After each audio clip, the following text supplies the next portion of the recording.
they can pay attention to otherwise. Hydroxychloroquine last year, maybe some bleach or a light, and now we've got ivermectin. After ivermectin, they'll have something else, some other nonsense that you use for, I don't know, herpes or scabies or something else. I don't know, something that you can talk about and think about instead of the thing that will actually save your life right now. Yeah, I mean, look, I think that Dr. Fauci should also speak about some of the things that have been used to administer on COVID patients, because the reality is there isn't a silver bullet. Like, I know Regeneron was a big thing. Regeneron is reserved for, the elite of the elite. It's reserved for Donald Trump and his cohort and anyone else who gets, who has money and gets sick. But like, there isn't a good treatment at the moment. Yes, there's like a few studies about zinc, a few studies about this and that, but there is nothing. And so that's the other thing that he needs to hammer home is not just don't take it, but sadly, there is no silver bullet. And honestly, being a little bit honest about the vaccine is also not a silver bullet because there are breakthrough cases. However, it will prevent your death. It will keep you best. Yes, it is the best thing we can do.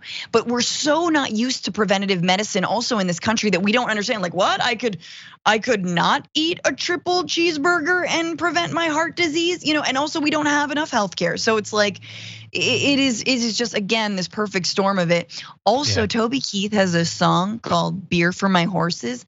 And it's very ironic because, the horses probably also are taking ivermectin for the worms. To wash down the paste. For the paste.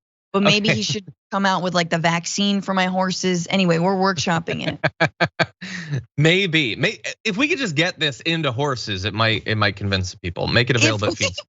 If people's horses are like, hey, you need to take the vaccine. Like the Mr. Edmund, hey, I gotta take the vaccine. John Oliver, unfortunately, is on break, or else he'd make that. Okay, with that, we got to get to our last story. We have only minutes remaining, but let's jump into this.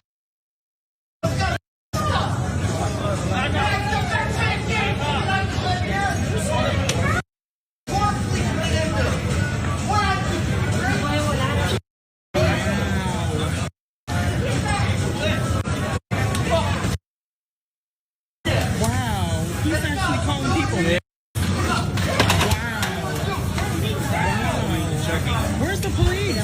Wow. Oh my God. Oh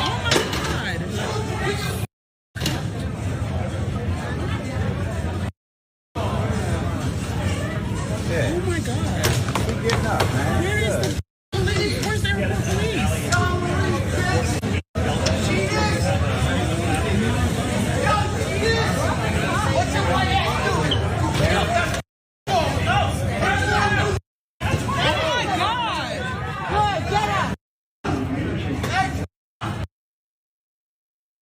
Okay, so what you're seeing there is another reason not to fly. That occurred at Miami International Airport, a video that's now gone viral, more than 10 million people watching it.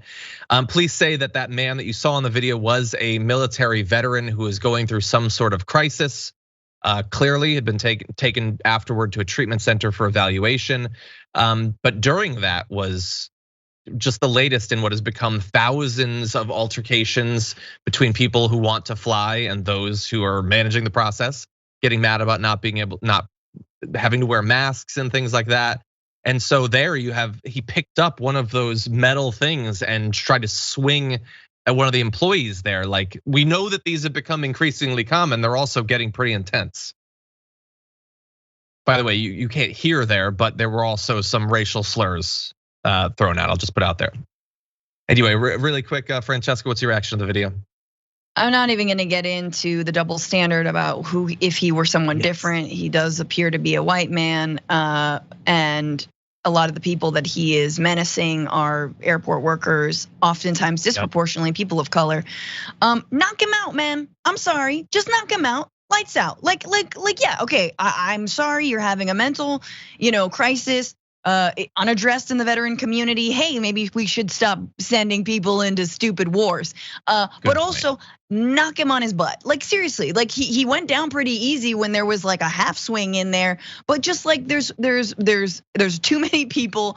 It's like these folks are disrupting everything, and I just want to see one of these people get knocked out. I'm sorry. Does that make me a bad person? I don't think so. I don't think so. I'm tired of having them spew racism, spew their sort of like their droplets, their anti-mask BS, and just have a public meltdown. Oh God.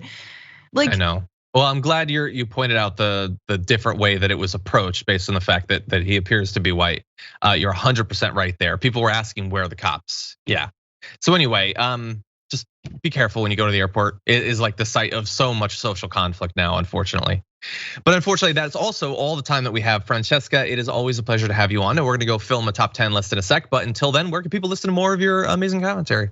oh yeah, the Bitchuation Room podcast, or wherever you get your podcasts, or YouTube/FrannyFio, which is my handle on all the things. Streaming every Sunday, 5/8 Eastern, and this Thursday at 7:30 Pacific. Yeah, awesome. And for everyone out there, we've got our top 10 list coming. That'll be coming up soon. And I will, of course, see you tomorrow. But until then, stay safe out there. Stay sane out there. Talk to you soon.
What's happening? Welcome to Indisputable. I'm your host, Rashad Richey. Good to be with you. We got a lot on the agenda today. Ladies and gentlemen, breaking down news of the day with me, none other than attorney at law, Dina Doll. Dina Doll is our law and crime legal analyst for today. She's gonna break down some of this stuff from the legal perspective. And during the bullpen debate, I have Jacob Rich, Reason Foundation and senior contributor to Young Voices. Should be an interesting debate about big pharma, okay? Ladies and gentlemen, my top story for today, an ex-Georgia sheriff who was still on a powerful state position has resigned because he is in a picture in a KKK outfit. Let's put up the picture. Here's the picture of the former sheriff. You see that? Okay, let me give you the background to this sheriff named Roger Garrison. A former Georgia sheriff has resigned a state position after a photo of him appearing in the robes of the KKK, the Ku Klux Klans, surfaced again. Now, this actually came out before, a few years ago, all right?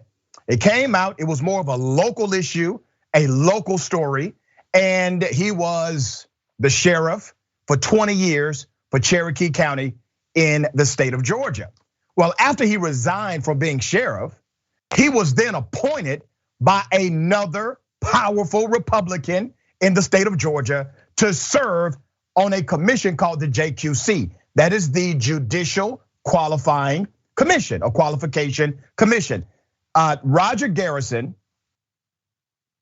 who was sheriff of Cherokee County for 20 years until 2016, resigned earlier this week from the investigation panel of the watchdog organization known as the Judicial Qualifications Commission. That was reported by the Atlanta Journal-Constitution.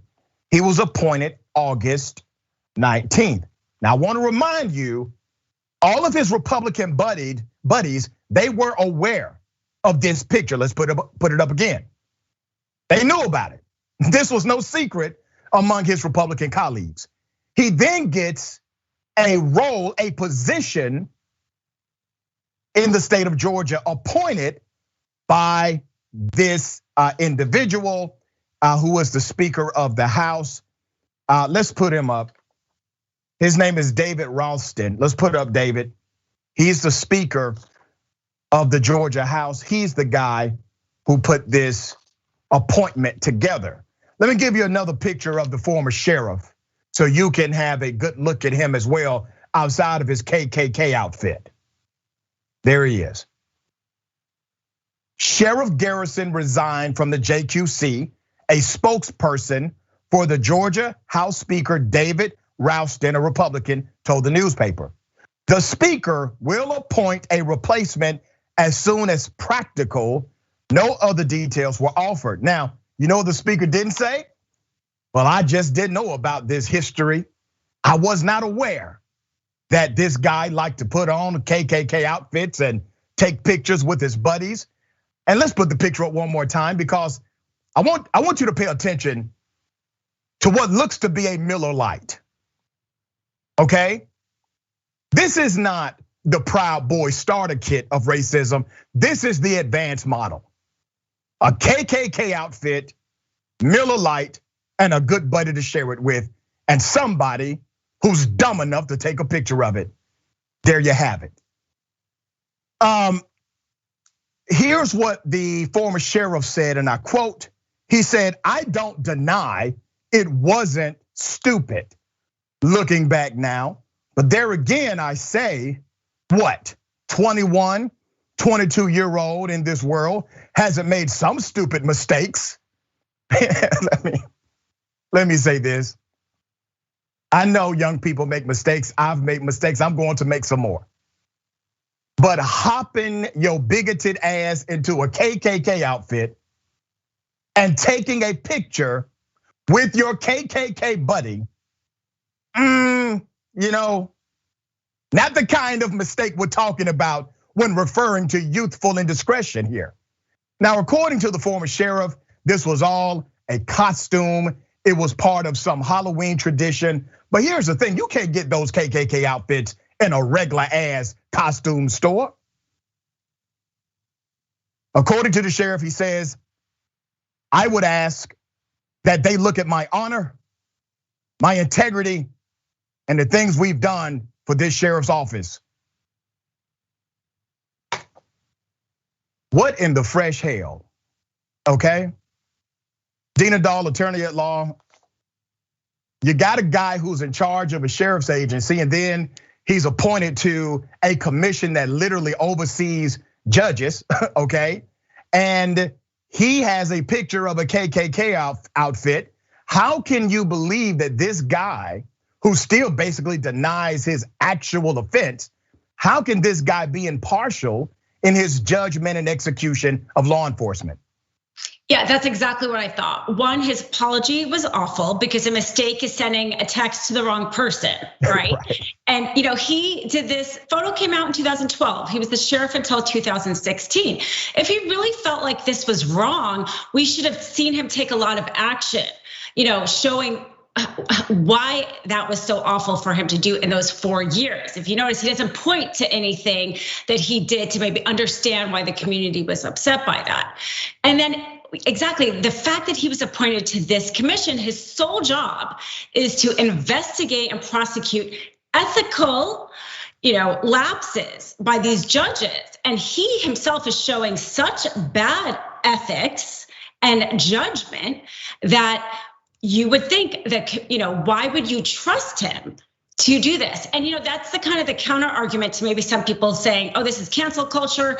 Why should he lose this position because of it? Because if you don't trust his judgment on a committee where he's specifically supposed to look at ethics, then he's not gonna be able to do his job. And the government, the people who he's supposed to be representing, if they can't trust him, then he should have been replaced. And that's good that he was. When this initially came out, he did not volunteer the information. He was caught, okay? This came out, he then had to explain it. He thought it went away because it was primarily a very localized story. And then he gets a position, some would argue, even more powerful than his local position, and it resurfaces in a more dramatic way because of his new position in state government authority. But here's what's interesting to note, and this is just an issue of life. And I tell my college students this often: mistakes will happen, and sometimes you will just do the wrong thing intentionally. That happens too. But when you fail to acknowledge it, do not expect others to believe you have changed, because you cannot change what you fail to acknowledge. So when you go through life denying what your true responsibility is and your actual role was, and the mistake or the damage that has been created, if you deny that on any level, don't expect those around you to believe in the authenticity of your transformation. All right, we got another one. Ladies and gentlemen, this story here really makes me upset. Young black female walking her dog, harassed by the police in Chicago. Here's the video. And go to jail.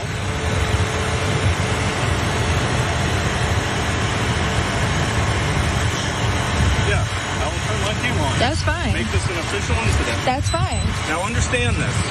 Please respect my space. It's Respect COVID. space. 6 feet. You do not have a mask on. I don't need a mask. I'm outside.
Wow.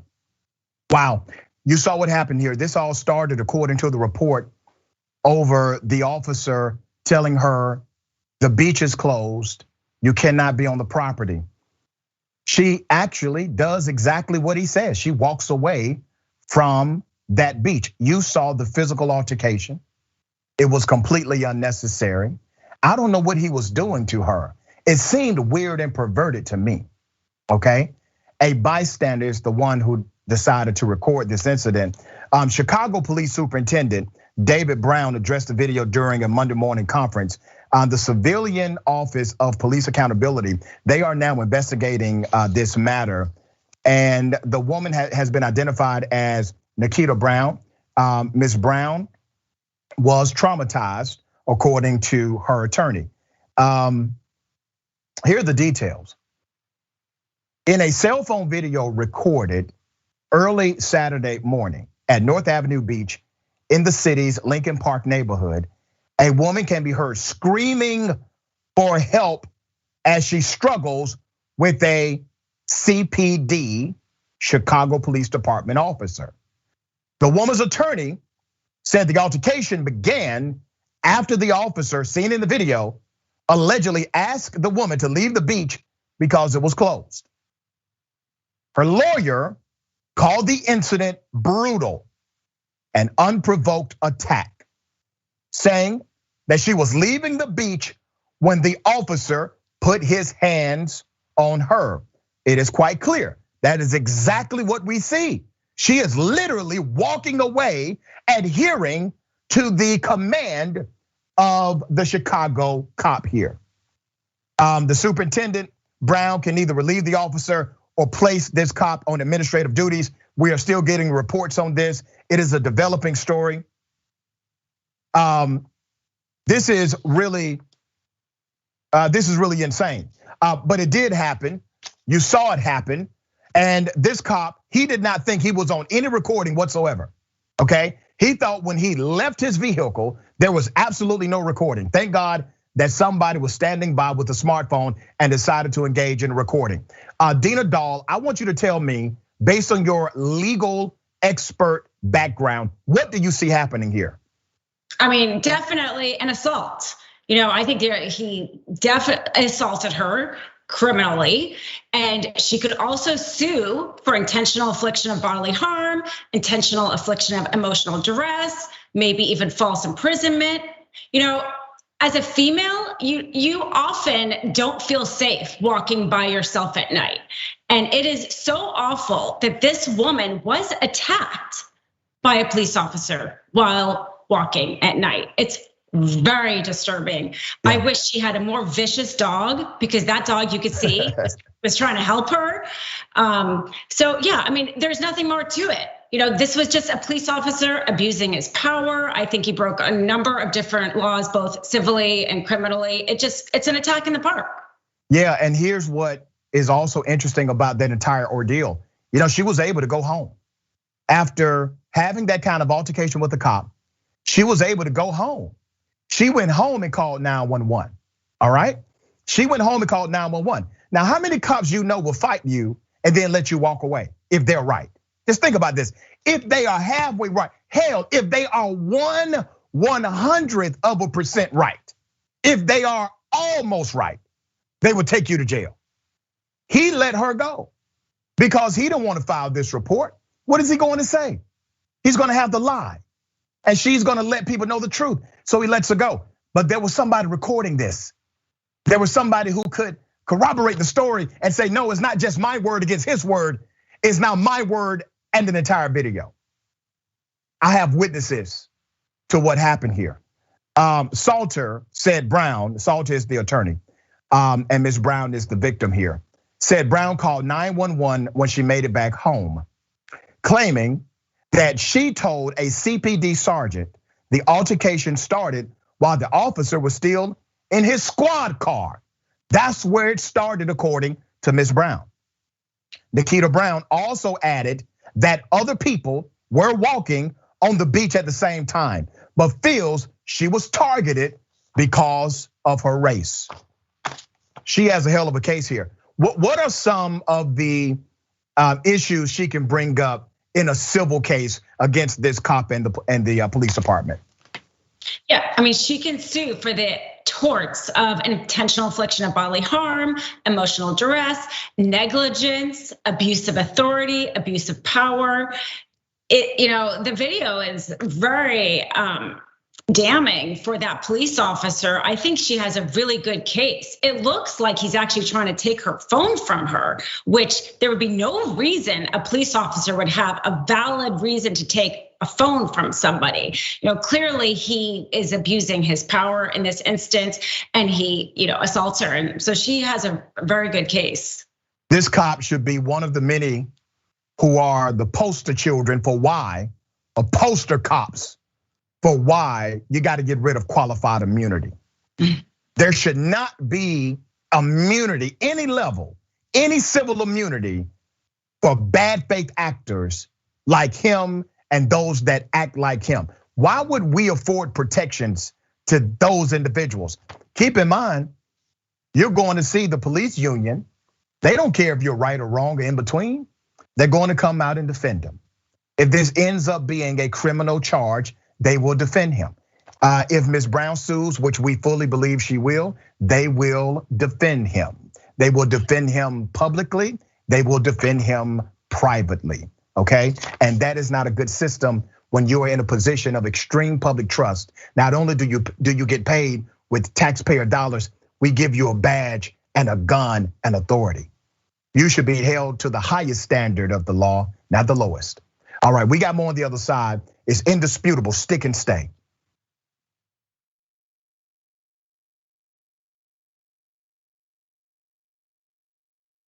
What's happening? I'm Rashad Richey, host of Indisputable with Dr. Rashad Richey right here on TYT. Let me tell you what we do on Indisputable. We go beyond the headline. We make sure that you know the full context of the story. And we also highlight issues that are important to the everyday person. We're talking about criminal justice reform. We're talking about the climate. We're talking about what's happening right in your local community. We also highlight very important issues that are affecting all of us, like the economy, jobs, and we engage in transparent debates with people who may not think like me. We're living in a current social atmosphere where opinions are represented as facts and lies are represented as truth. Make sure you tune in to Indisputable with Dr. Rashad Richey, Monday through Friday, 2:30 p.m. Eastern Time, 11:30 a.m. Pacific Time. Hi, I'm John, and I'm new to TikTok, but about 3 years ago, I started my daily political news show, The Damage Report, because I noticed this trend where every morning I was waking up to this tsunami of news that was just generally dreadful and horrifying and shocking, and I thought that if I could spend my time helping people to navigate this, serving as a bit of a life raft, pointing out which news is important and why, there are worse ways to spend your day. We're not an average news show, and we don't want our TikTok presence to be average either, so feel free to let us know what you'd like us to do on the platform, and maybe give us a follow at The Damage Report. All right, Amazon Prime members, here's how you could subscribe for free on Twitch. Start by linking your Amazon Prime account to your Twitch account, and then click that little subscribe or resubscribe button below the stream on Twitch. Scroll down and select the subscribe free with Prime button, and then you're finished. Close out immediately and share your little subscription alert with the chat. Send a cute message along with it, and bathe in the sweet, twitchy, Bezos-funded love. Hashtag Bezos Bucks.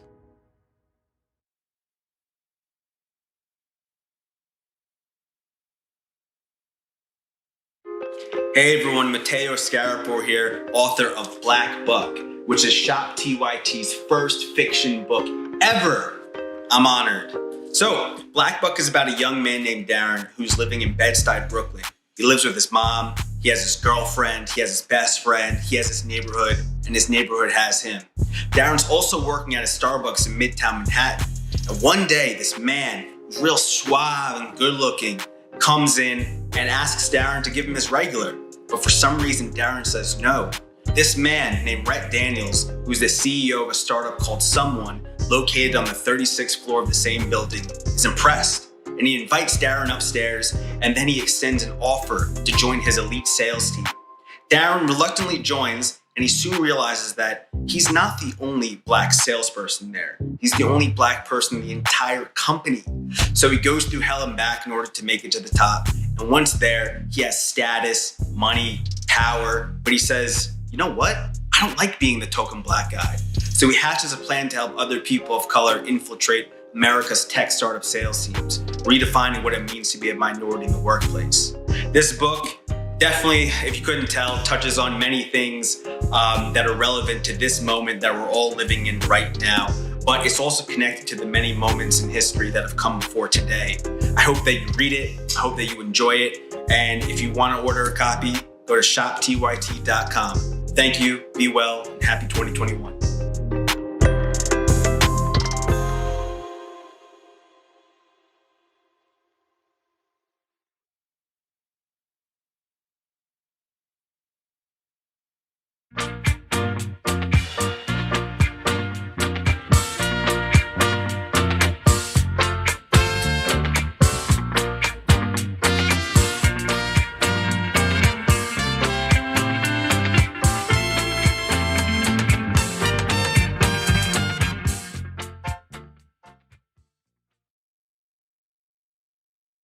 Good to be with you. A lot on the agenda. Let's go to some of these amazing comments. Before I go to the comments, let me remind you, Old School is live. All right, these guys really cut up. I gotta get on an episode of Old School real soon.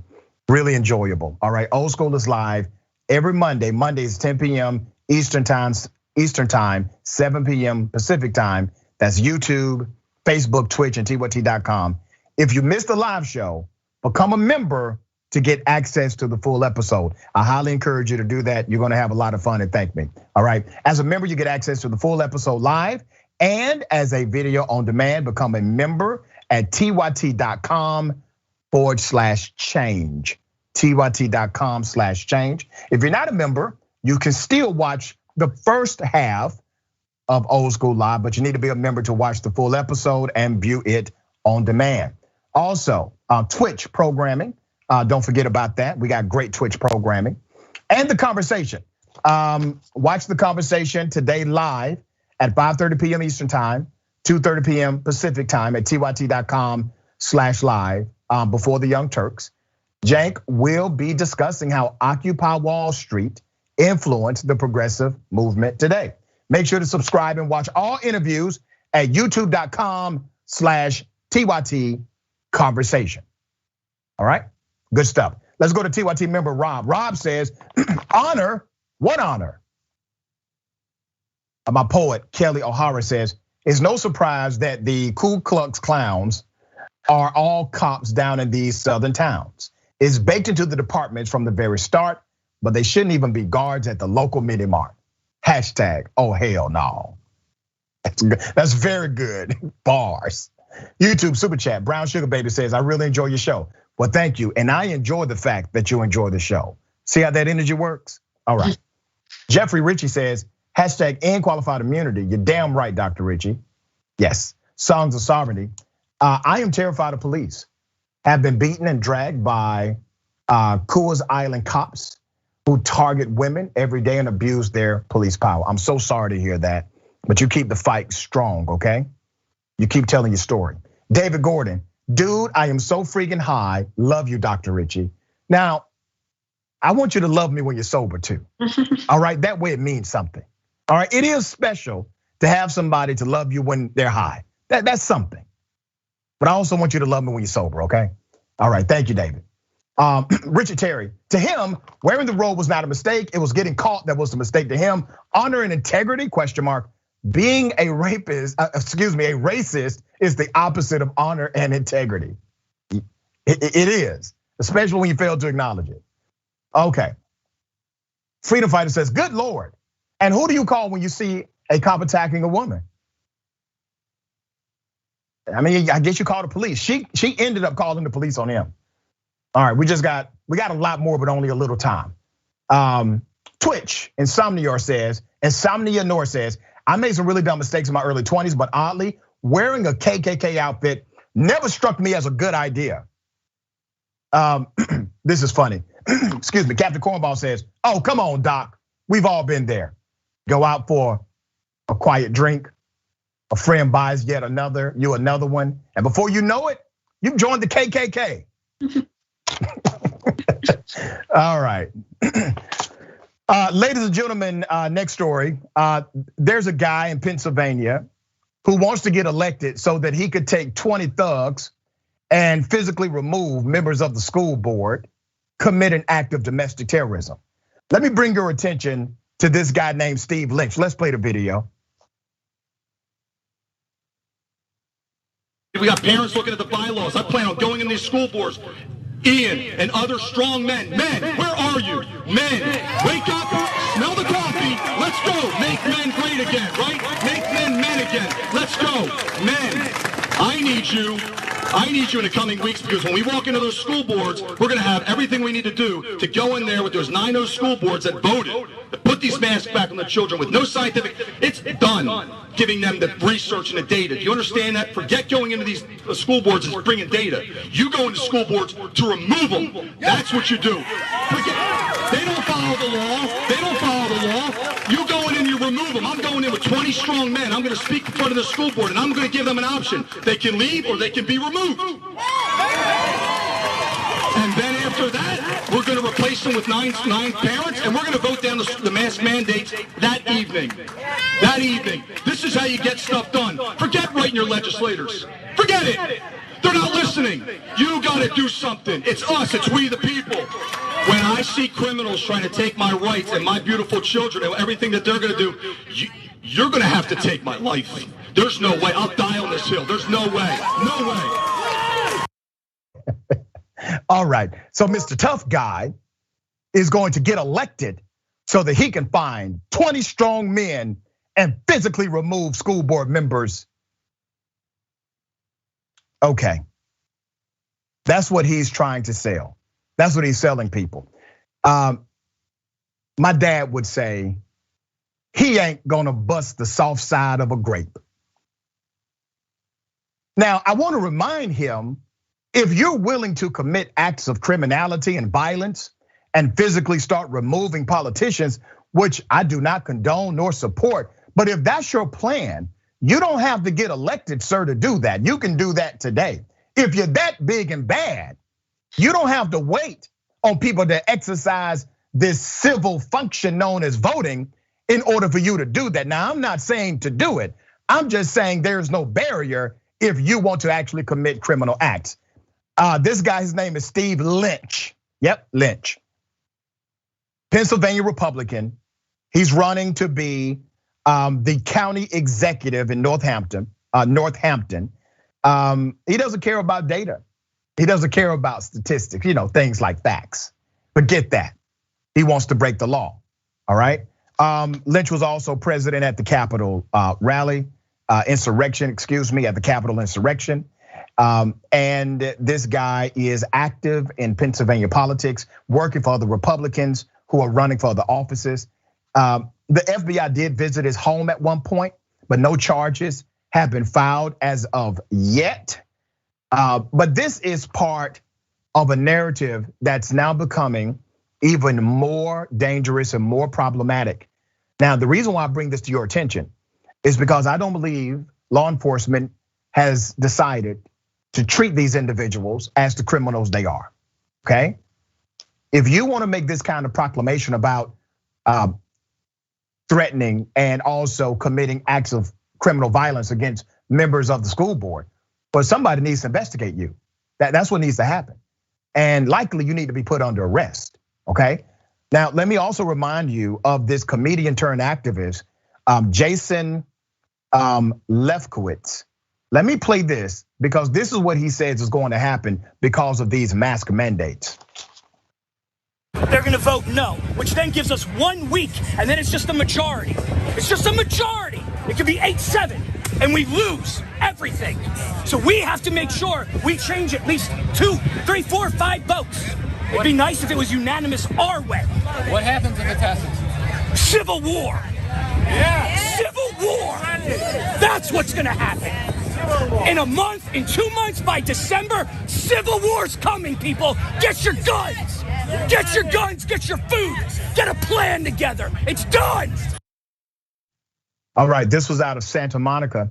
Now, I want to remind you that all of these tough guys that you're seeing, likely they're not going to do the dirty work. They're telling other people to do the dirty work for them. That's why they're so dangerous. They're dangerous because they know there's a radicalized group of individuals who will do exactly what they say. And just like Donald Trump, they get to say, oh, I wasn't involved in that. I didn't do that. I didn't know they would do that. Dina Doll, you hear the rhetoric, you hear the threats. Why are we still treating these individuals as if they're not a criminal problem in the United States of America? No, especially after January 6th, because you can no longer say this is just talk. I mean, they mean it. And him talking about being a man, I'm so glad that you are bringing both of these to the attention, because people might think that there aren't people like this out there because it's so outrageous. But he's talking about being a man and going and removing these school board members. School board members are more women than any other legislative body. So yeah, it takes a real man to go and unseat women. We maybe should pick on people his own size. But also in California, we have a recall, coming up on September 14th, and the movement behind the recall are these anti-vaxxers and people like that. So this, fringe element that we think is just kind of talk, they may very well unsee who normally a popular Democratic governor in California. So that's a real issue there. And in terms of the law enforcement question, I don't know why we're not treating this seriously, because, for the most part, school board members and city council people, they're volunteering. They're not really getting paid for this. This is like a public service. They're not getting a high profile.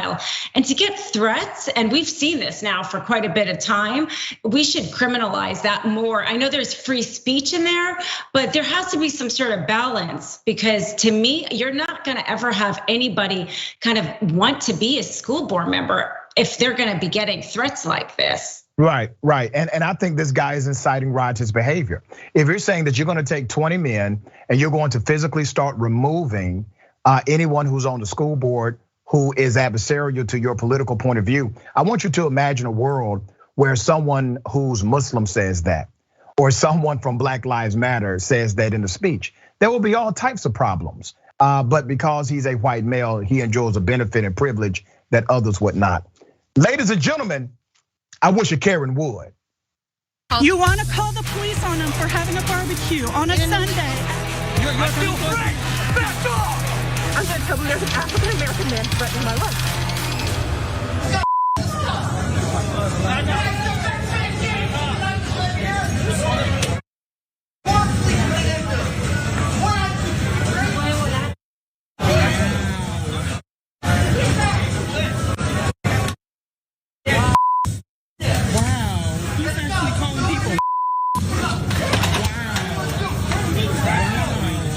Where's the police?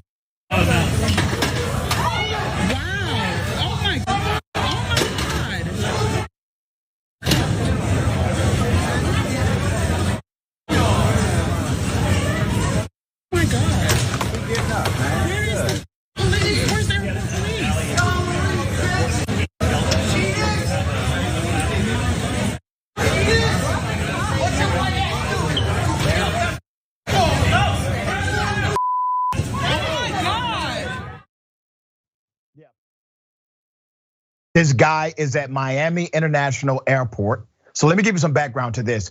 Ron Filipkowski posted the video, which details a full minute of a belligerent and wildly combative male Karen, who Local 10, that's your local agency, their news agency, identified as a military veteran.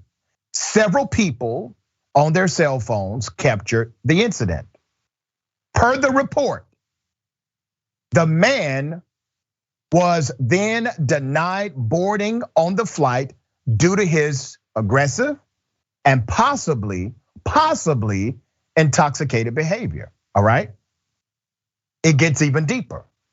Per Local 10, police later said that man was a military veteran who was going into some form of crisis. Yes, it's called Karenicity, correct.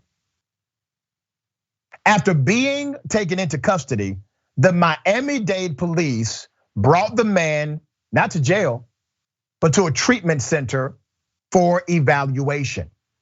Now remember, this guy was not only violent, physically aggressive, committed multiple acts of assault, called black people the N-word. Don't forget, okay? Now, he was taken to an evaluation center, not jail. Onlookers believe the male Karen may have been inebriated, and he had already entered the women's restroom near gate D23 and got into a physical altercation with his girlfriend. Many of the comments related to the idea that this male Karen was able to carry on for such a long period of time. Another person tweeted, "Now imagine if he wasn't white.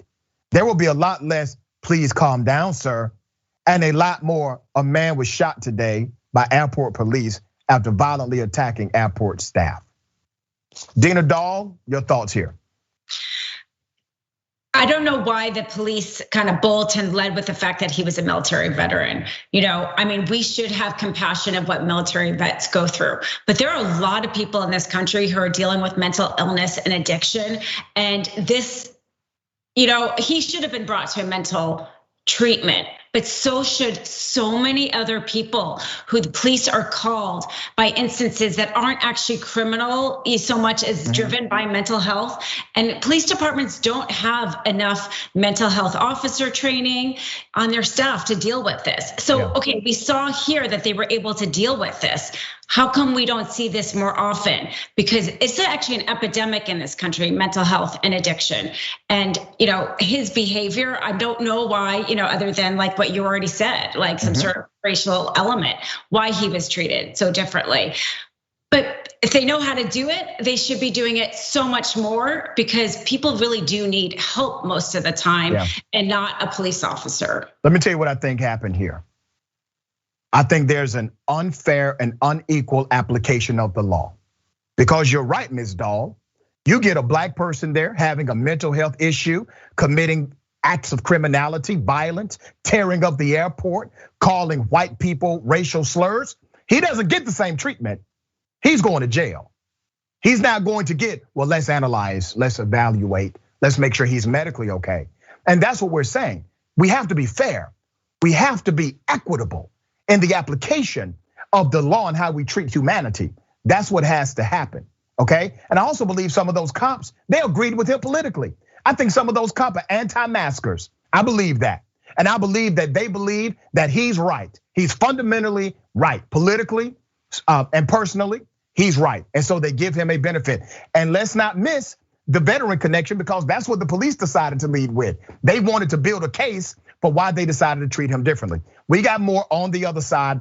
It is indisputable, stick and stay.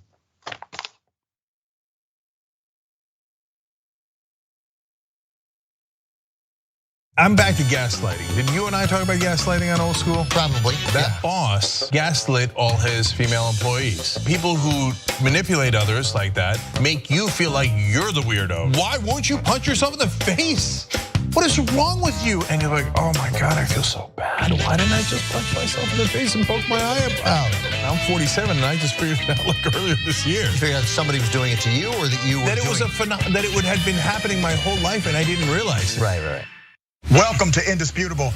I'm your host, Dr. Rashad Richey. We got a lot happening today. But what do we do on this show? We tell the truth. You know why we tell the truth? Because the truth is simply indisputable. Rashad, great to be here. Congratulations on the new show. And I gotta let everybody know that Rashad and I go way back. Here's the pattern that we see in all of these Karen stories. They think they own stuff they do not own. Now, where does that come from? I don't know, maybe slavery. Maybe they think they should still own black people. This is what happens when Karens weaponize the police. When you're used to privilege, equality seems like oppression. It hits you in a certain way when someone is holding you against your will, treating you like you're a criminal and you're an innocent person. This is something that black people face no matter where they are. A stronger black economy lends itself to a stronger, greater economy. Don't think it's exclusive of you, it's inclusive of you. What's your beef with critical race theory? It adds more fuel to the fire of the racist tendencies that we already have. We have a generation of problem solvers that can remedy the problem if they are properly taught what the problem is. You know who created redlining in this country? It was a white liberal. I don't give a damn who created it. If it's a racist policy, Shelley, here's what I don't know. I don't know. See, there you go filibustering, brother. You're scared of this truth, but you're gonna get it though.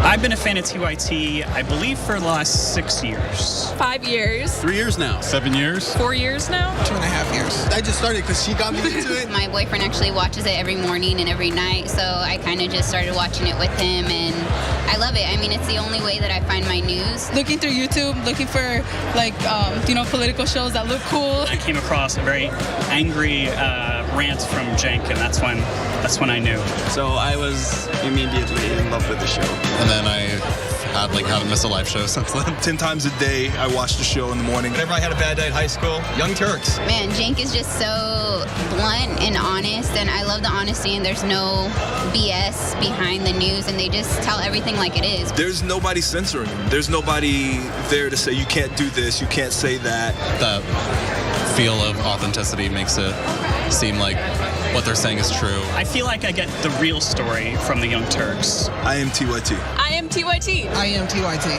I am TYT. I am TYT. I am TYT.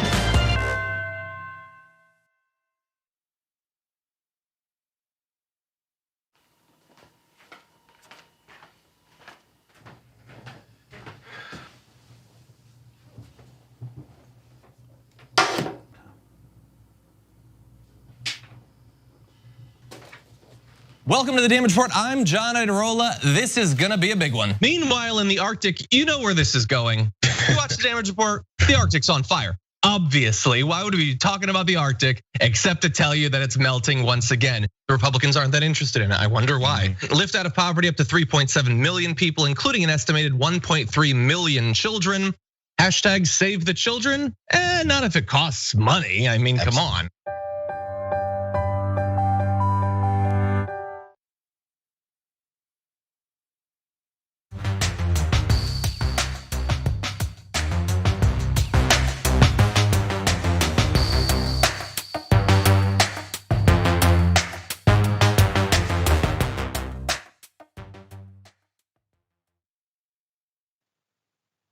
All right, welcome back. We got a lot on the agenda. Don't forget, Old School is live Mondays, all right? 10 p.m. Eastern time, 7 p.m. Pacific time. That's on YouTube, Facebook, Twitch, and TYT.com. If you miss the live show, become a member and get access to the full episode. As a member, you get access to the full episodes live and the on demand, okay? Become a member at tyt.com/change. That's tyt.com/change. If you're not a member, you can still watch the first half, but then to watch the second part, that's when it really gets fun, by the way. You have to be a member, okay, to watch the full episode and get the videos on demand. And don't forget about the conversation live today, 5:30 p.m. Eastern time, 2:30 p.m. Pacific time, tyt.com/live. That's before the Young Turks. Cenk will be discussing how Occupy Wall Street, great movement, by the way, influenced the progressive movement today. Make sure to subscribe and watch all interviews at youtube.com/TYT conversation. Let's go to some of these comments. Cray Souffle, TYT member says, the red dopes are coming. The red dopes are coming. I get that, that's funny, I like that. Mickey C, the silver haired dragon. Violent white men putting people's lives in danger. Must be a mental health crisis. Or he's just having a bad day. There's always an excuse. If he were black, he'd be called a thug. That's right, you're correct. YouTube super chat, thank you so much. Goonidley, I think I said that right. Dr. Richie, so grateful for this show. I proclaim that you, sir, are an American treasure I've only recently discovered. Well, thank you, that is so kind of you. Trevor Watson says, good morning from New Zealand. Good morning to you. Omega Shinron Dragon. These guys need WD-40 to remove the sticks up there. Yeah. Techie Z says, but black people are thugs, huh? Lead doses. Notice how this mentally disturbed white man escalated after the woman came into his space. Classic chest beating. Yep. All right. Sutherland, is it Leon or Ian? Sutherland says, mental illness or alcohol don't make you a racist. And he was clearly being racist. Twitch, Terry Barrio, wonder where he was when the school board decided there's no tolerance on school violence or any other issue like teacher raises. Nowhere, right? It's all about the mask, okay? I'm gonna slaughter this. Tahira Kathleen couldn't make it as a comedian, so turned into a terrorist. That sounds about right, actually. All right, ladies and gentlemen, a black teen tried to buy a soda at a Lowe's and gets accused of trespassing by a cop that didn't even work there, all right? Let's just go to the video. They're not buying. Hey, keep coming here. You're not listening. Anybody else come in the store with no problem. Listen, you're not walking up on anybody else. They have been given a trespass warning. They come back to the store, they can be arrested. When did they get that? Today. Where the manager? Hey, guys. You can go get the manager. I'm not getting the manager. I'm telling you. What you telling me, dog? Okay, do you want to leave too? I don't give about none of that. You harassing my son. No, I'm not harassing anybody. Yes, you is. Yes, how am you I? is. Prove it to me. How every time you come in, you are putting them out. Yes, I am. Because they have no business as teenagers in this store. No. Why not? Because they are not purchasing. So they came back candy. They got to get put out the store. You're not listening to me. You're not listening. I don't have to listen to shit you talking about. Okay, that's fine. They come back in the store. They're being arrested for trespassing. End of story. How are they trespassing? End of story. I just told you. I just told you. It sounds like you're trying to. Come on. I just told you. Let's go. Okay. That's the teen's dad. So let me give you some background to this story. This video has gone viral, okay? The black teen was accused of trespassing at this Lowe's. In the video, the cop, who has not been identified as of yet, we're working on it, asserted to the teen's dad, Lowe's had issued a trespass warrant against the teen. The video was filmed by the teen's mom. We're not sure exactly when the parents arrived at this scene, but we know they did. Now, there's a follow-up video where the mom speaks to the manager on if there were actual issues with her teenage son, okay? Here's the video from the mom. How you doing? I was actually coming here to see, is there an age limit, age you have to be to walk through here? Because the cop over there told us that my son can't come in here because he's not with an adult. He said that my son will be arrested if he comes back in here. And I was trying to ask him why he got all hostile. My son is 14. He has 2 friends with him. He said that he's trespassing. I'm like, how is he trespassing? Yeah, right.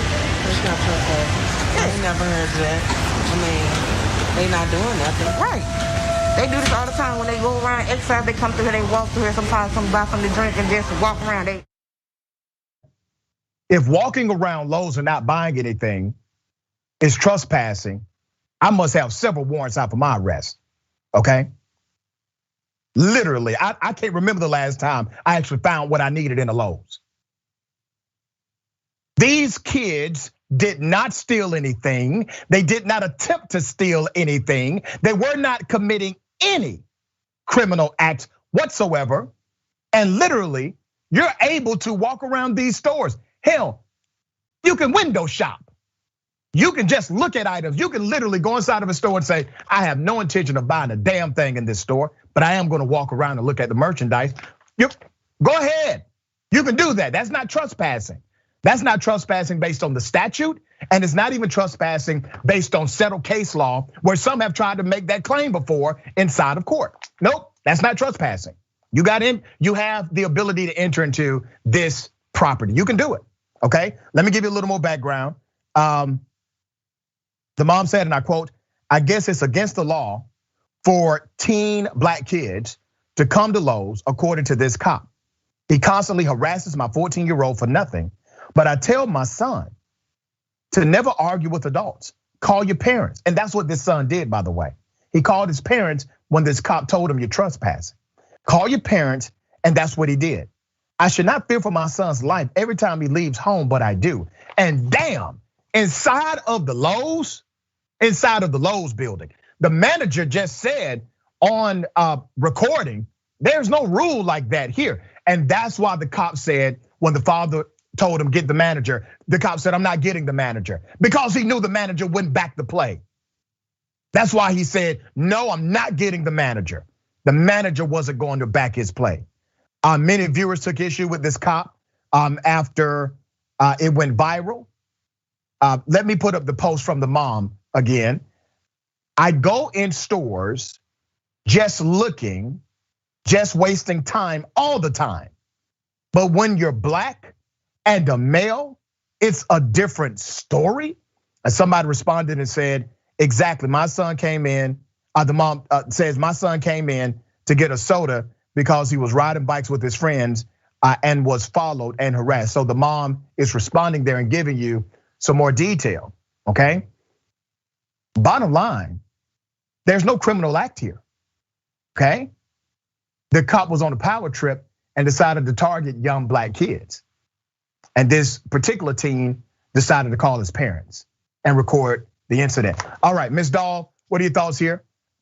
Yeah, he should be also in your Karen section, because this is definitely an entitlement. It wouldn't be so bad if he didn't have the authority of a police officer behind him. You're right that there was, any stores have conditional right of going onto their property, and they were not violating one of those conditions. So if he was acting as an agent of Lowe's, I think that family would have a discrimination claim against Lowe's because they're part of a protected class and being denied this conditional right to enter onto the property because of that class. But it sounds like he wasn't even acting on behalf of Lowe's, which would make him instead, I don't know if he was off duty, or exactly what was going on, but if he's so acting as an authority, a police officer, I think there's some sort of abuse of power claim there, and abuse of authority.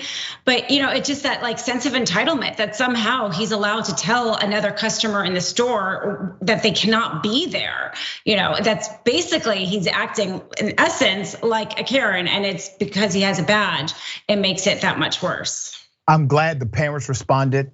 I'm so happy this teen had enough wisdom to call the parents as he has been taught to do, because a lot of times when you have this kind of authority trip by these cops, especially as it relates to young black children, they don't believe those young black children are connected to a family structure.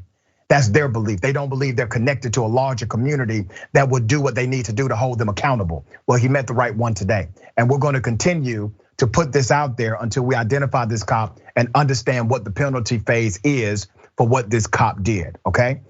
I am shifting gears. There's a school teacher who got into a fight with a student, and before the altercation told the student, you're gonna just be another black boy shot. Here's the altercation. Hey! Hold on. Get the off bro! Hey, hold on. Hold back! Hold on. Hey, bro, move! Hold on. Move! What the?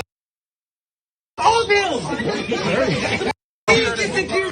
Get the off him! Get off him! Bro! Get the okay, hold on. You got security? Ain't no goddamn security.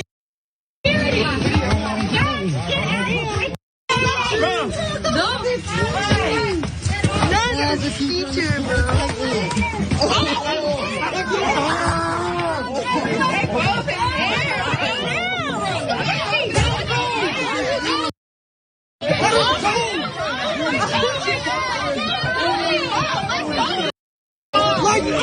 You got his hair. The teacher has only been suspended and reassigned. The student he was physically engaging may be facing criminal penalty. Let me give you some background to this Kentucky teacher seen pinning this black student to the floor and gripping his hair. Let's put up a picture of William Burnett. Let's put up a picture of him. I guarantee you they call him Bill, okay? That's the teacher. Now, according to the report, he decided to tell this young black student, you will be another black boy shot. And the young child did engage physically with the teacher, and the teacher fought the child. I want to remind you, we have another incident that's currently in viral land of a young white child at a school grabbing the cell phone or attempted to grab the cell phone of someone violating school policy, a 50-year-old adult male. When this adult male physically engaged this child, they arrested the adult male, okay? So don't talk to me about provocation here, right? This school teacher, even when separated, still engaged physically. The school system thought he did something wrong. That's why they suspended him, but they did not fire him, and he's not facing criminal penalty, at least not yet, okay? But the students, ladies and gentlemen, the other students called for the teacher to be fired during a Tuesday protest. A walkout which followed a protest outside the school the previous day after the video began circulating was approved by administration beforehand, and students agreed to stay on the school grounds. On August 23rd, a fight in the hallway at the Louisville school between 16-year-old Jameer Strain and a chemistry teacher who has been identified as William Bennett reportedly began after an argument about the student's bandana-style face covering. Once again, here's the teacher. One more time. That's your school teacher. He has been reassigned after suspension. Here's the young man who was told, you're going to be another black boy just shot by this educator. He was told that by this school teacher. Strain was suspended. This young man was suspended for 10 days and faces an assault charge. The student said that this teacher made comments that provoked him before the fight, but admitted he initiated the physical confrontation. Good to take ownership of that. He said, you're just going to be another black boy shot. The student was shot last year during a drive-by shooting. Are you hearing me? The student was shot last year during a drive-by shooting. He survived. He lost friends to gun violence and found the statement triggering. You have a whole grown-ass man at an airport, follow me, at an airport, who attacked people, destroyed property, and was taken to a hospital, okay? Because he's triggered, right? This kid, this black teenage child is not given even a similar benefit. He's facing criminal assault charges. The teacher is not. All right, I'm out of time, but Dina Doll, we got about 30 seconds. I want you to give us your legal analysis here.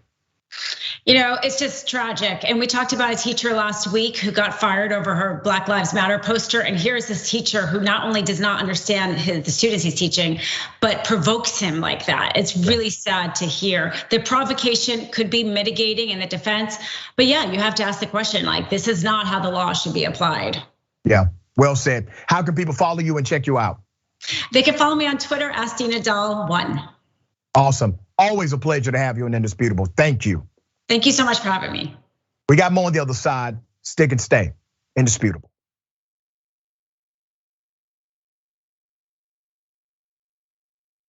Every day, the Young Turks delivers 2 hours of solid, fact-based, timely news and progressive commentary on all the day's most important stories. We keep our viewers informed while also providing perspective and insight on the news we cover, so you understand not only what's happening, but also what's happening behind the scenes, the stories behind the stories.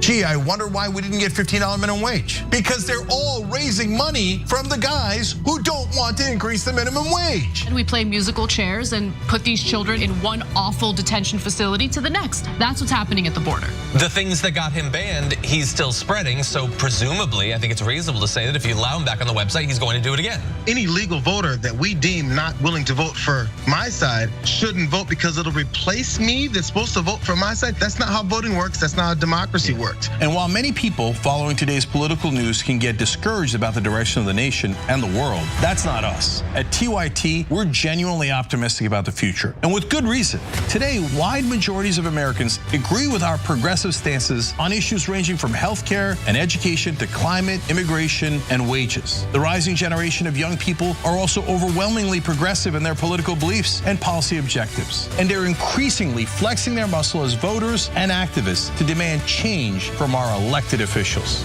The traditional mainstream media is mostly AWOL. They, along with the government and many other cherished institutions, have been captured by corporate interests. Audiences sense that they're not getting the whole story or even the truth from once trusted outlets, whether broadcasting cable TV news networks or national newspapers and magazines. The Republicans say we will serve our corporate masters at all costs, including killing democracy, yet here we are.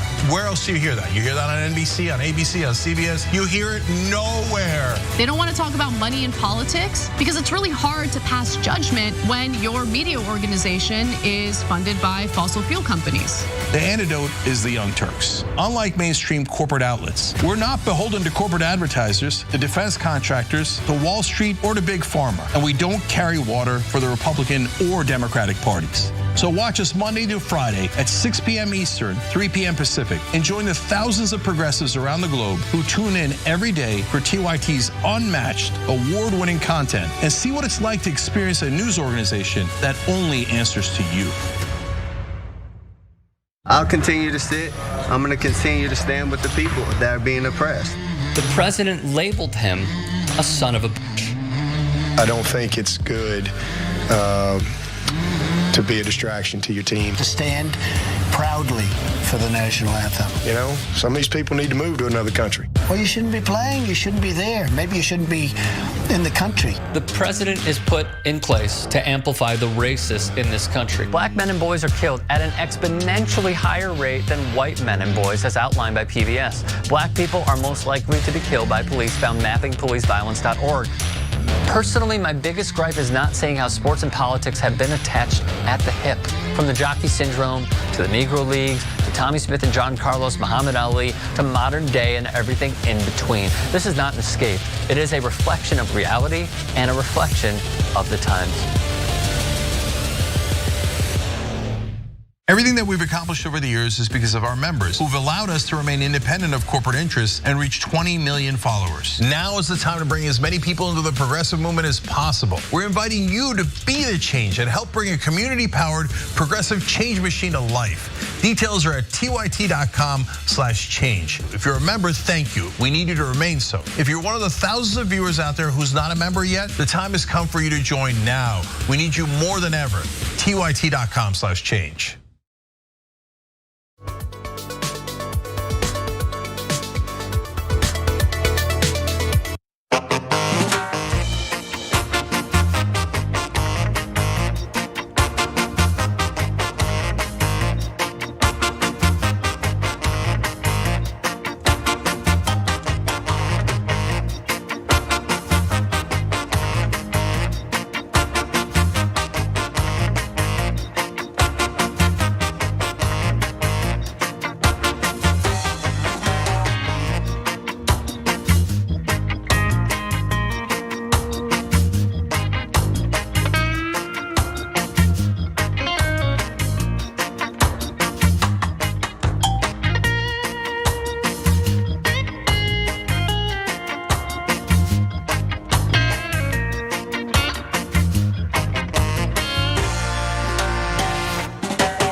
All right, welcome back. Let's go to some of these amazing comments. Okay, TYT member, Electric Miscellaneous says, so now black children can't even go in a store and buy a soda without cops going after them. It's so heartbreaking that this is the kind of world that millions of kids have to grow up in. Tremendously heartbreaking. Mickey C, the silver-haired dragon says, gee, why suspend the teacher when he was probably just having a bad day or has a mental health issue? Meanwhile, a teenager who rightfully reacted to a disgusting verbal attack is charged. How many more of these do we have to see before people accept the truth? What's the truth? Unequal treatment, that's the truth, all right? YouTube super chat, R King Juan Garcia says, we go to our local Lowe's with our dogs during rainy season to walk them. Never had a problem, yeah? Non-human humanist says, as an adult, if your only advantage over a kid is physical, you did get bigger, but you did not really grow up, right? Yeah, Stephen Miles Cook. But arm the teachers, LOL, they really say this? Just imagine if that school teacher would have had access to a gun, as many Republicans were pushing at one point. All right, Twyla Nesky, Doc, I am not high. And straight up love you for using your voice to bring us the hard truths. And your ties are pretty awesome too. Thank you. Thank you for loving me when you're sober also. I appreciate that. Twitch, Mike Boy Raps.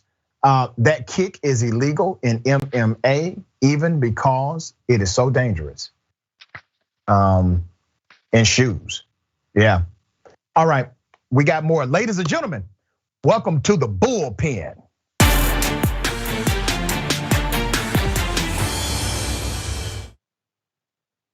All right, in the bullpen today, we have Jacob Rich, Reason Foundation, senior contributor to Young Voices. Jacob, good day. Thank you for being on the show.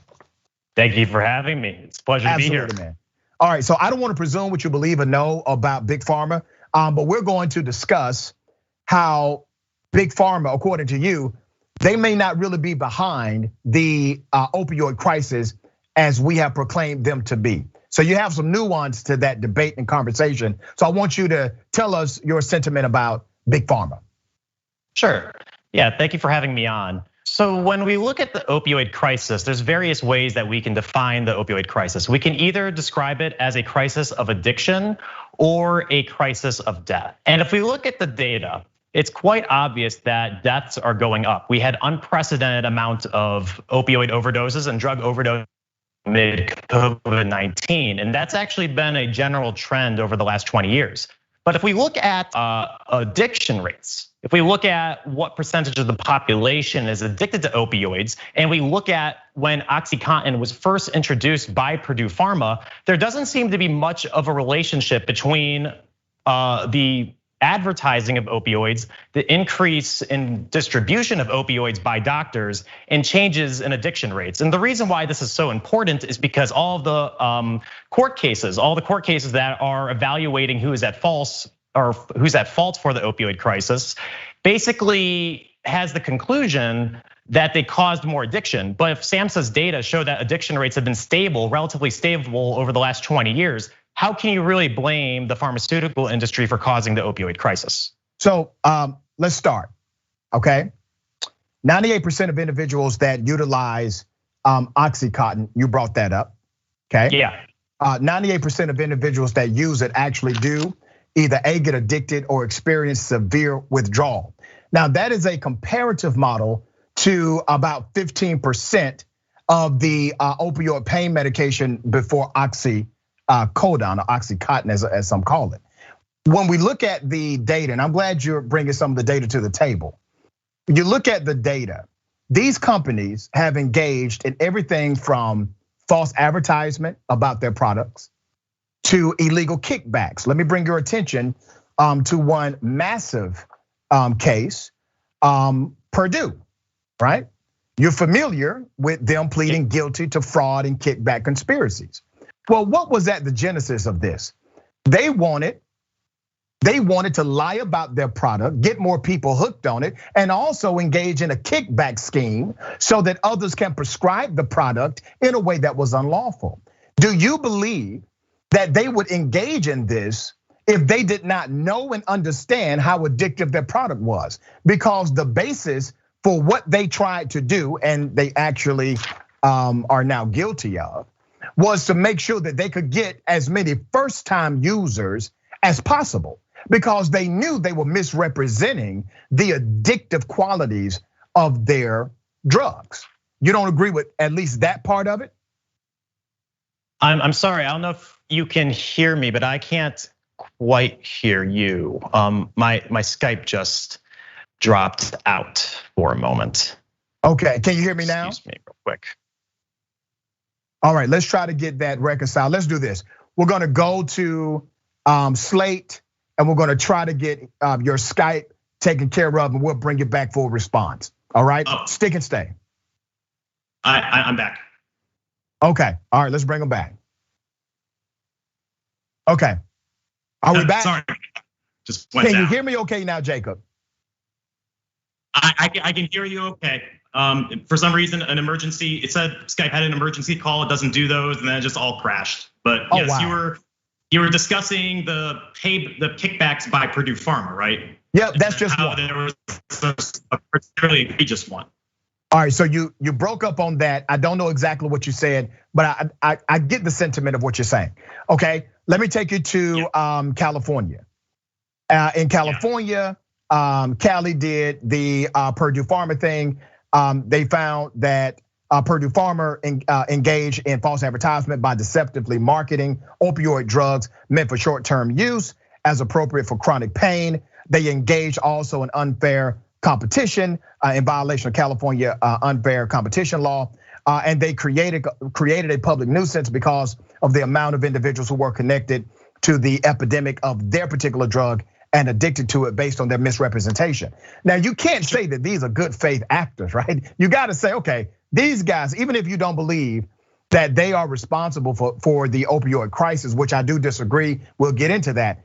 You must at least admit that Big Pharma, based on all of these suits and what they have not only pleaded guilty to, but been found guilty of, that they are not good faith operators as it relates to the human population, right?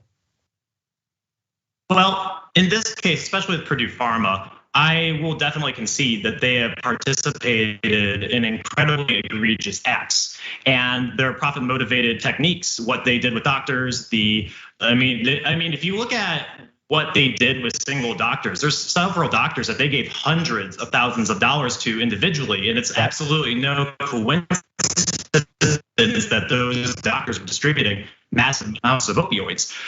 All of this terrible stuff aside, all this bad actor profit maximizing stuff aside, if these types of activities don't lead to a change in the percentage of the population that's addicted to opioids, it's really hard to blame them for causing more addiction. And the reason why I'm pretty sure they did not really cause more addiction is because the relationship between death rates, opioid death rates, and addiction are actually not. There really is no relationship. If you look at the states that have the highest levels of opioid addiction, they are not really the states that tend to have the highest opioid death rates. The opioid death rates are basically caused by a dangerous drug supply, which is caused by the Drug Enforcement Administration cracking down on drug dealers, which makes drug dealers who are focusing on heroin move to fentanyl. So it's just this entire narrative is not focusing on the number one problem. We've seen about a 25% drop in opioid addiction over the last 5 years, but we've also seen about a 50% increase in the death rate. So it's really not obvious that there's much of a relationship between addiction and deaths. And if we define this crisis of deaths, we need to talk about what's causing the deaths. So let's talk about the numbers. You're analyzing the numbers based on what's called a linear variable. And the linear variable that you're using is you're saying because addicted individuals, the rate of addiction decreased, then you cannot blame the opioid crisis on Big Pharma. That is a linear variable. Let me give you what's called a grounded theory analysis. During the same time of the general rates in America decreasing because of more advocacy, more money than ever before. We broke the record on spending for the opioid crisis a few years back. We put an emphasis on it, And we also invested in programs to not only treat, but to also be a prerequisite to the addiction in the first place. We introduced those programs. So literally, when you compound your linear data with other data that was actually left out of many of these studies that Big Pharma will promote, you see that there were separate elements happening in America that led to the decreasing of addiction or addictive Americans. And also at the same time, you have this introduction of the opioid crisis from Big Pharma. So literally my point is, if you would have not had Big Pharma doing what they were doing, you would have had even more of a massive decrease of Americans addicted to opioids, because there is no mistake about it. When we talk about the number of Americans who get addicted to these opioids, it was misrepresented by these companies in the first place. So you can't split the hairs on this, brother. We do know that the opioid crisis has been made worse because of these particular companies and the way they've engaged. If they would have had a holistic, transparent campaign about what these drugs do, well, that may have actually lessened the burden. And it would have possibly got them off the hook for some of these civil and criminal penalties that may be coming up in the future. My point to you is this: you can't argue just based on a linear data set that says generally the same amount of people are addicted. Well, we also had other services happening to combat addiction in the United States of America. So they don't get off the hook just because your national numbers say, oh, well, you didn't really have a national increase. We have to look at the increase based on what they did. And we know based on what they did, over 90% of people that fell victim to their drugs did in fact get addicted and did have severe withdrawal symptoms, when typically only 15% of individuals would have become addicted to that particular drug or the family of drugs that they were promoting. They lied to us, brother. You don't think that hurt everyday Americans? You don't think that led to more people being addicted? There's a lot to unpack right there. And I think your discussion, what you just brought up, is the typical understanding of what's going on.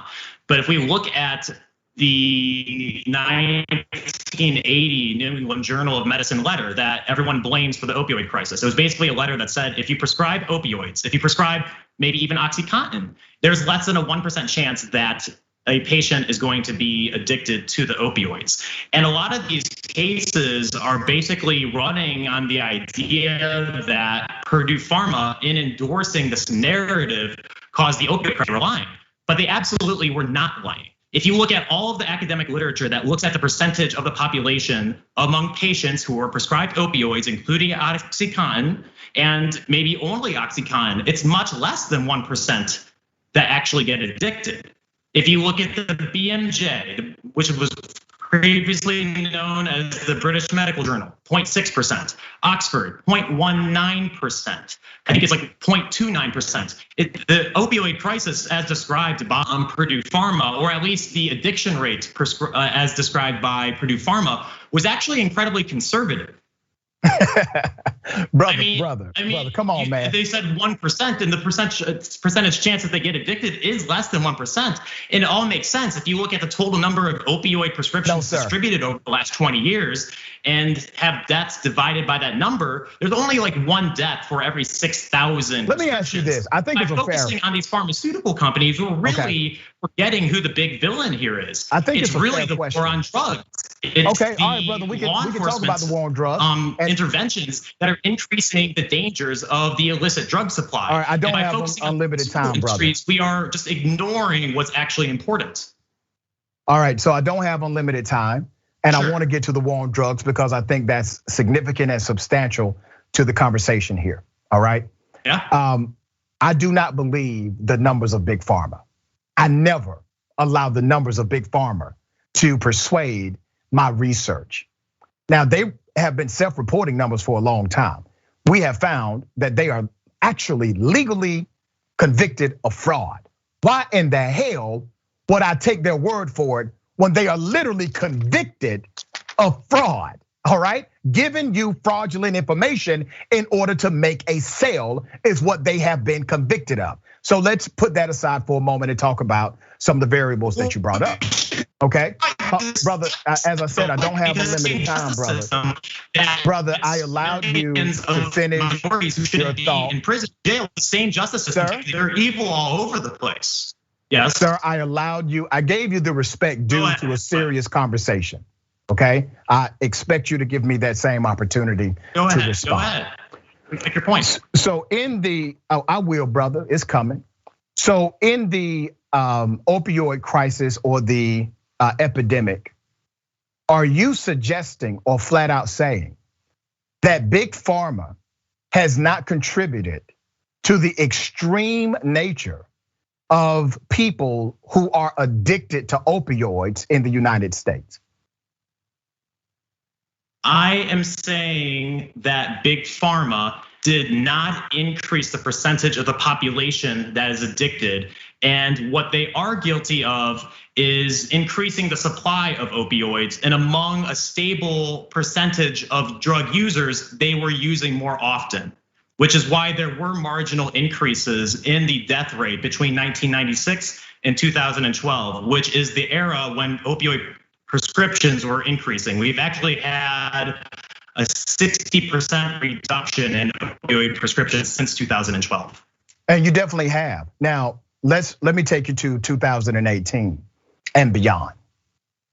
Out of everyone who has OD'd on drugs in America, what percentage OD'd because of opioids? Do you know? Yeah, it's about 72, 73%. 2/3. Yeah. 2/3. So every overdose in America, just think about how staggering that number is. Yeah. Every overdose in America, damn near 75% is attributed to opioids. You have multi-billion-dollar companies who literally will market, campaign, lie, cheat, steal, and deceive in order for you to get your first hit. Now, I agree, brother, that there's a war on drugs, which was really a pretext to create a war on me, a black man. I agree with that sentiment. The war on drugs was a war on poverty, a war on black folk, a war on the historically marginalized. So let me bring this to your attention because I think you and I should agree here. Black people, brown people, folks that have been impoverished historically receive the harsh end of that tough on drugs reality, right? You incarcerate them. These individuals are not, they're not criminals. They're engaged in a recreational use of a drug. All of a sudden, the same drug, the same dope, the same crack, whatever it may be, manufactured in a different way becomes legal for these big companies to sell. These big companies have the same moral character of the average dope dealer. They lie to you, make it sound fly to you so you can get your first hit. But I'm not on here defending Big Pharma, brother, because I think if anybody should be held accountable, it should be the dope dealer and not those that they have gotten hooked on dope. But you're on my show suggesting that Big Pharma should be let off the hook. But at the same time, contextualizing your argument into the larger war on drugs when the everyday American who's addicted because of these clowns should not. I don't understand that argument, brother. Help me understand that argument. I'll try my best. Okay. If we are going to end the war on drugs, that basically recognizes that people are going to use drugs, and if they make the choice to use drugs, that's on them. Okay. At the same token, if they're going to be using drugs, we need to allow suppliers to give them drugs. There's the only way forward to end the war on drugs is to allow for a legal market, and someone has to provide those drugs. And Big Pharma is currently in the position to be supplying the safest alternatives of opioids. We were just talking about how about 73 to 75% of drug overdoses are caused by opioids, and that's true. But only about 12 to 15% of those are prescription opioids. The vast majority are either heroin or fentanyl, and that is not coming from Big Pharma. And oftentimes when someone dies of an opioid overdose, it's not because they were trying to get opioids. Oftentimes it's because they were trying to get cocaine, and then the fentanyl actually contaminated the cocaine supply because it's so potent and dangerous. Just a little sprinkle into your cocaine. And because of that, you actually have opioid overdoses that have nothing to do with people who are necessarily addicted to opioids. It's basically just a problem that's infected the entire drug supply. And the only way to fix this is to have regulated producers of drugs. And if we absolutely destroy Purdue Pharma and Johnson & Johnson and all of the legal makers of opioids, then who's going to supply the clean drugs? They won't be only going to destroyed, be brother. dangerous drug dealers and cartel members that supply the drugs. Listen, and I would rather I deal want to with respond to Purdue that Pharma before than we run deal out of with, time. Let me respond to that before we run out of time. They're not going to be destroyed. The FDA and Big Pharma are cousins. As a matter of fact, they're first cousins. Okay, let's be clear. That's who they are to each other. So you don't have to worry about Big Pharma being destroyed. But here's my concern with your argument. And I understand a lot of the elements of your argument, and I even agree with some of them. But allowing a company that has historically been manipulative to the public, that has shown you that they are willing to implement extreme measures in order to get people addicted for the sake of addiction, not for the sake of recreational use or the maintenance of an individual, but literally for the sake of addiction. Those are not the companies that I want to empower with even more responsibility in this country or for my brothers and sisters in my community. I don't want to empower them anymore. They are proven not to be trustworthy. I think you can agree with me on that. These folks may not be the right vehicle, right? I agree. We don't need to empower Big Pharma. There's really no reason to do that. All I'm saying is don't blame Big Pharma for what the war on drugs has caused. Yeah, the war on drugs is separate from Big Pharma. That is a separate argument, separate debate. And when we talk about the war on drugs, we're talking about a pretext to a war on black people, brown folks, poor people, etc. And we can go back to the Nixon era and even really before, but Nixon really put that thing on steroids, no pun intended, all right? So I would love to have you back and talk about the war on drugs because I think you and I probably will have a little more daylight and agreement there. But on this Big Pharma thing, man, no, not where I'm at, brother. But I do appreciate you coming on. Thank you for having me. Big fan of the Young Turks and a big fan of your work as well. Thank you, brother. Thank you, man. All right, ladies and gentlemen, just remember, take care of yourself, take care of each other, and take care of the planet. And remember, the truth is always indisputable.